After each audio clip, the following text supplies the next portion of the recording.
Сәлем достар, каналыма қош келдіңіздер.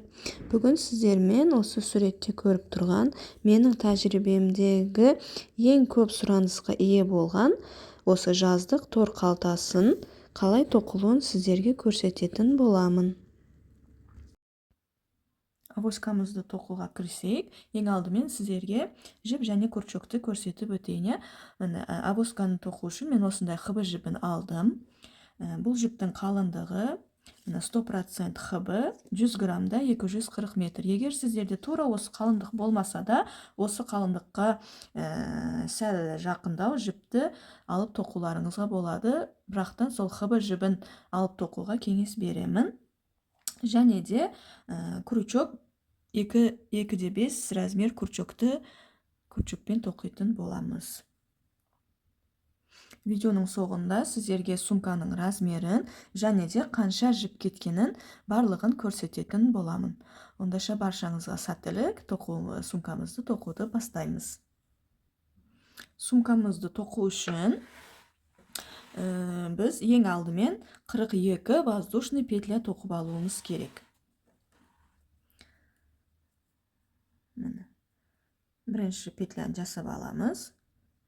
Одан кейін 42 петля набирать етеміз. 1, 2, 3, 4, 5, 6, 7, 8, 41, 42. 42 воздушный петля тоқып алдық. Енді сол 42 воздушный петляның барлығына екінші петлядан бастап, бір күрчектен екінші петля. 1, 2.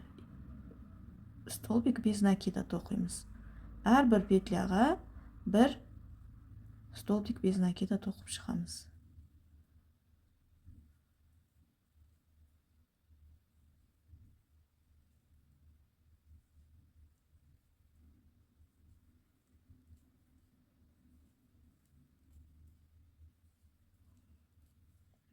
Осылай соңына дейін тоқимыз.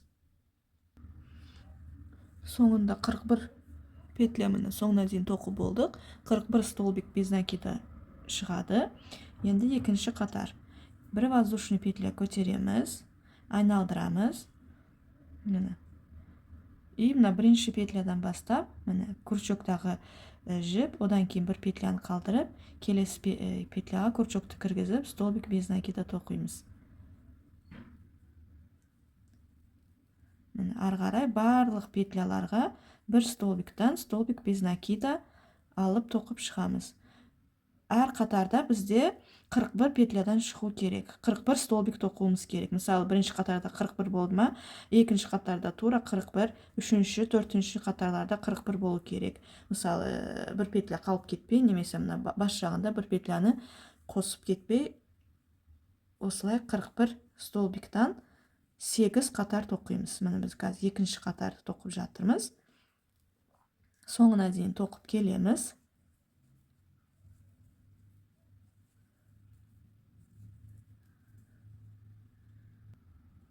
39 петляда тоқтап тұрмын мен.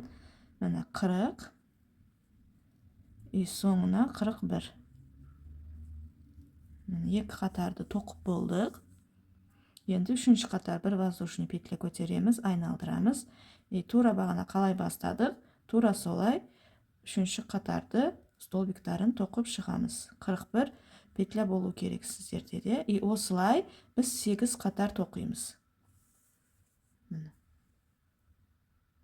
Сумканың планкасын тоқып алдық. Сіздерге де осылай тығыз тоқуларыңызды кеңес беремін, чтобы әдемі шығады. 8 қатар тоқып алған соң, енді біз қазір сеткасын тоқуға кірісеміз. 8 қатар тоқып болды, 9-шы қатардан бастап қалған барлық қатар қазір сетка тоқимыз. 54 қатар сетка тоқимыз. Мына 8 қатарды есептемей, сеткасын қайтадан бірінші қатар етіп есептейміз. Сеткасын тоқу үшін 8 воздушный петля тоқып аламыз. 1, 2, 3, 4, 5, 7, 8. Енді айналдырамыз. 8 воздушный петля тоқып алдық. Енді сеткамызды біз 2 накидпен тоқимыз. Күрчекке 2 накид іліп алдық. Келесі петлядан бастап,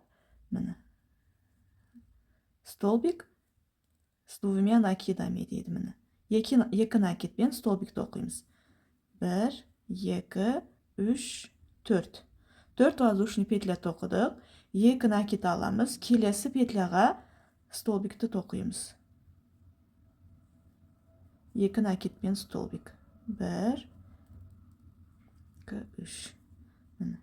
Тағы 1, 2, 3, 4. 2 накид. Келесі петляға столбик тоқимыз.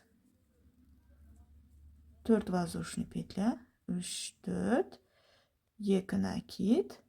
Келесі петляға.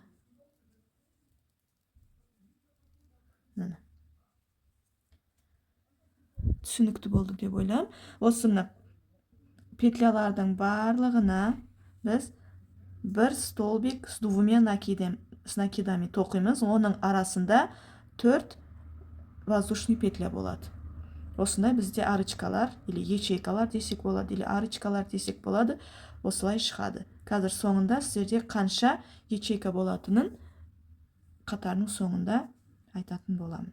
Қазір барлығымыз осы қатарды, осы ячейкаларын тоқып аламыз.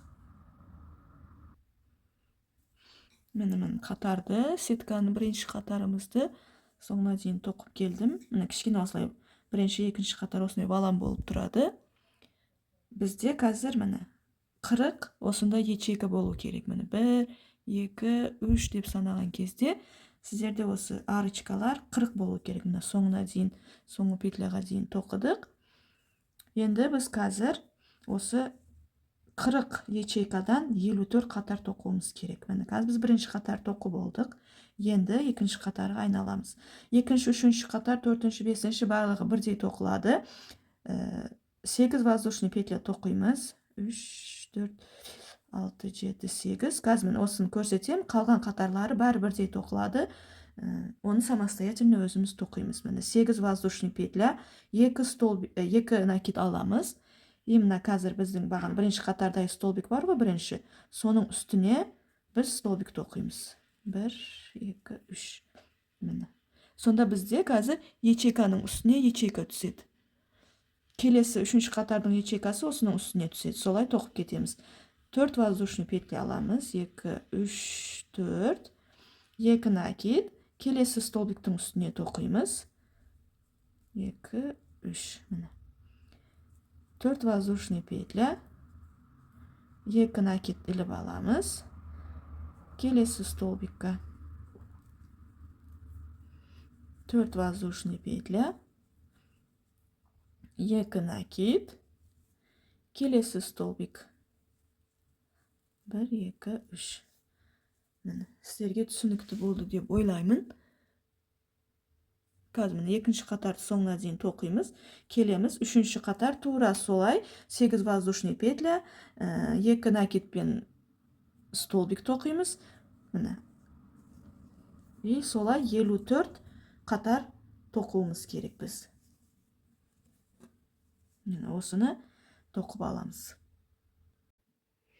Міне біз сетканың барлығын 54 қатар етіп осылай тоқып аламыз. Міне қараңыздар. 54 қатар етіп тоқып алдым. Тоқып болған соң, бұны паровой утюгпен үстінен бір марля или бірдеңе қойып, парлап аламыз, чтобы мына столбиктер барлығы, петлялар барлығы орнына әдемі болып түсу үшін. Осылай 54 қатар тоқып, парлап алған соң, утюгпен дальше тоқитын боламыз. 54-ші қатарды тоқып соңына келген соң, енді 55-ші қатар тоқимыз. 55-ші қатарды қалай тоқимыз? Қараңыздар. Қазір мына столбиктердің арасында біз 4 воздушный петля тоқыдық қой. Сол 4 воздушный петляны тоқымаймыз. Сонда біздің мына бас жағындағы мына проймадан кейінгі қатар міне осы жер. Қазір міне мына узорды тоқитын боламыз. Столбик и арасында ештеңе жоқ. Барлығын столбиктің үстіне солай тоқып шығамыз. Қараңыздар. 4 воздушный петля аламыз. Көтерілу үшін тоқыманы айналдырамыз. Кейін сразу біз 2 петля іліп аламыз. Міне бірінші столбиктің үстіне тоқимыз. 2 накидпен бір столбик тоқимыз. Тағы 2 накид аламыз. Келесі столбиктің үстіне тоқимыз. Тағы 2 накид аламыз. Келесі. Осылай, әрбір столбиктің үстіне бір столбиктен тоқып шығамыз. Столбигіміз бізде 2 накидпен 2 накид аламыз. Столбиктің үстіне тоқимыз. Осылай, қатардың соңына дейін қайталап шығамыз. Қатарымыз соңына дейін тоқып келдік. Енді қазір біз нені тоқимыз? Планкасында. Осы сумканың осы планкасын тоқитын боламыз. 8 қатар. Басында біз 8 қатар тоқып алдық қой. Одан кейін мынаны жалғап кеттік, сеткасын. Енді қазір біз сетканы тоқып аламыз. Сетканы тоқып алдық уже. Енді дальше осы 8 қатар столбик без накидан тоқитын боламыз. Қалай тоқимыз? Уже тоқып 55-ші қатар тоқып келген соң, бір воздушный петля для подъема аламыз, тоқыманы айналдырамыз. Мынау әрбір петляға бір столбик без накидадан тоқып шығамыз. Осылай соңына дейін тоқимыз. Тағы айналамыз. Тура 8 қатар, тура осы 8 қатарды тоқимыз. Қазір барлығымыз тоқып алайық. Осын тоқып біткен соң 8 қатарды арғарай тағы көрсетемін. 8 қатар тоқып алдық. Енді біз қазір сумканың боковина жағын, қаймасын және де ручкасын тоқитын боламыз. Ол үшін біз қазір осы кеп біттік 8-ші қатарды, ең соң қатар, содан бастап осы боковинаға түсеміз. Айналып тоқимыз. Одан кейін жерге жетеміз, ручкасын тоқимыз. Қазір барлығын көрсететін боламыз. Ручкасын тоқимыз, одан кейін екінші жағына өтеміз. Одан кейін екінші жағындай ручкасын тоқимыз. Солай, пока біз сумканың қаймасын және де ручкасын круговой тоқитын боламыз. Қазір тоқтаған жерімізден боковина жағына түсеміз. Осы жерден қараңыздар. Енді мына жерде бізде 8 қатар бар ғой. Сол қатардың әрбір қатарға бір столбиктен тоқимыз. Осылай жалғастырып, столбик без накида.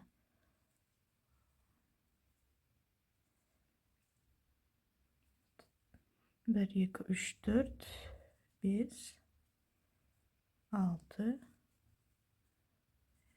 7, 8. 8 столбик без накида тоқып алдық. Енді мына жерде бізде клеткалар бар, ячейкалар. Соны әрбір клеткаға бір столбиктен тоқимыз. Бір столбик без накида тоқимыз. Қараңыздар, бірінші ячейка, соған бір столбик. Келесіге өтеміз. Бір столбик. Келесіге бір столбик. Осылай әрбір клеткаға бір столбик без накидадан тоқып шығамыз. Сонда біздің боковина бітіп жиналады, домалақ болып. Соны қазір жинап аламыз. Бізде қанша 56 қатар, 56 қатар клетка болған, соны 56 столбик без накида болады боковинасында. Соны қазір тоқып аламыз. Әрбір ячейкаға бір столбик без накидадан.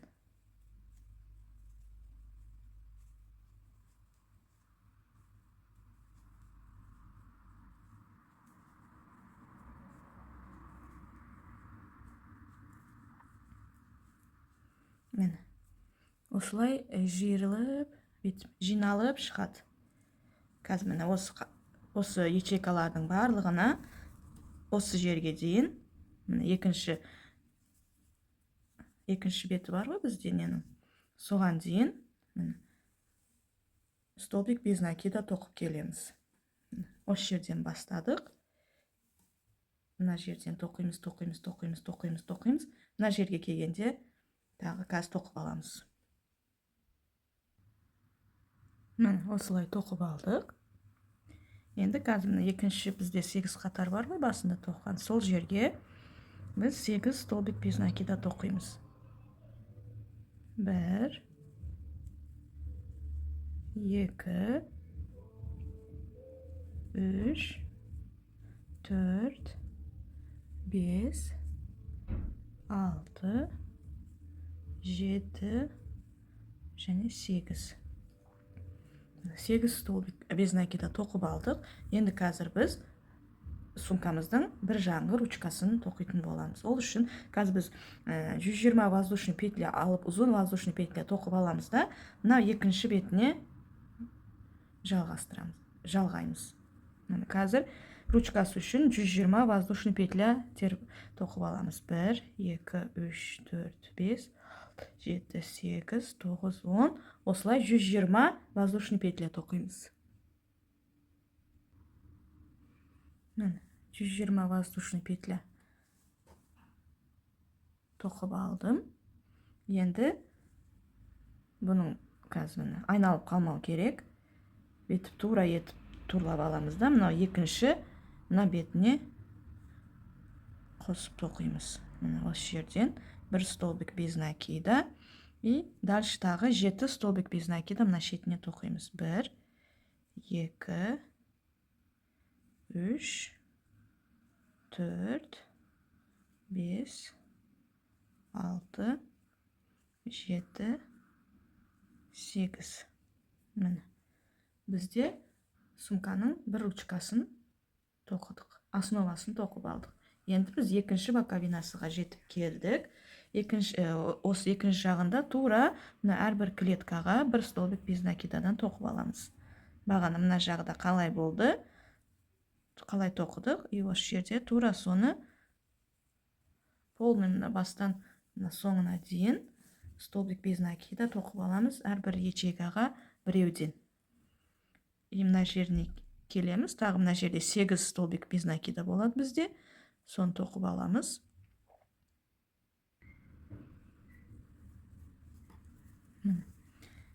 Полный боковинаға столбик без накида тоқып келдік. Мына 8 қатарына 8 столбик без накида тоқыдық. 120 воздушный петля ручкасына тоқып алдық. Енді екінші жеріне қосамыз. Столбик без накида. Міне біз сумкамызды қараңыздар бір круг етіп айналып тоқып шықтық. Міне. Осылай болып жиналды. Мына ручкасы, екі ручкасы. Енді қазір біз мынау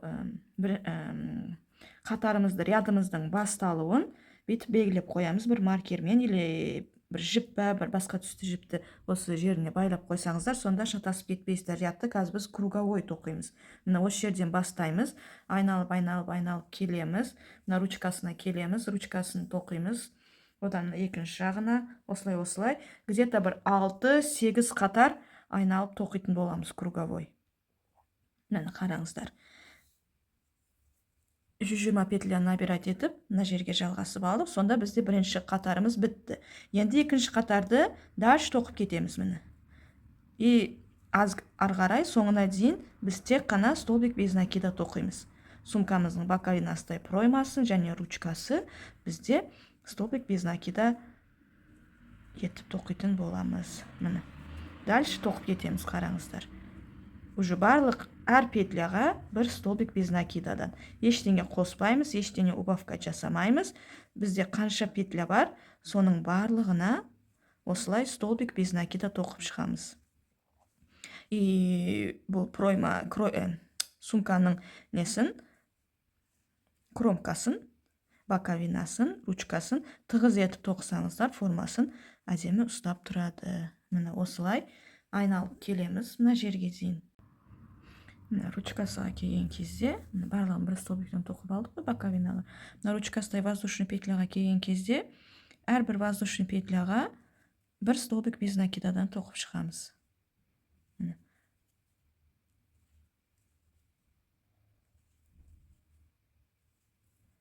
Осылай айналдырып тоқимыз.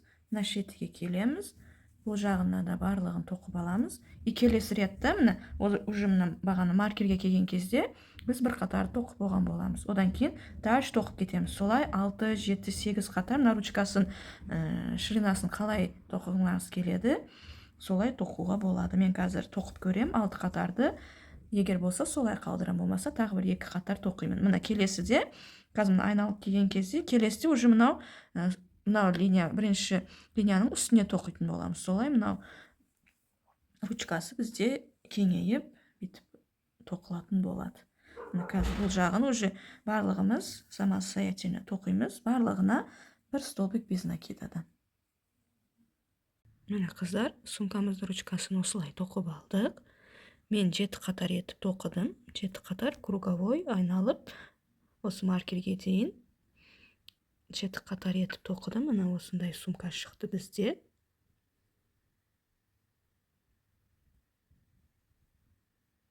Баршаңызға соңына болғаныңызға дейін рахмет. Жұмыстарыңызға сәттілік. Келесі сабақтарда көрісе бергенше.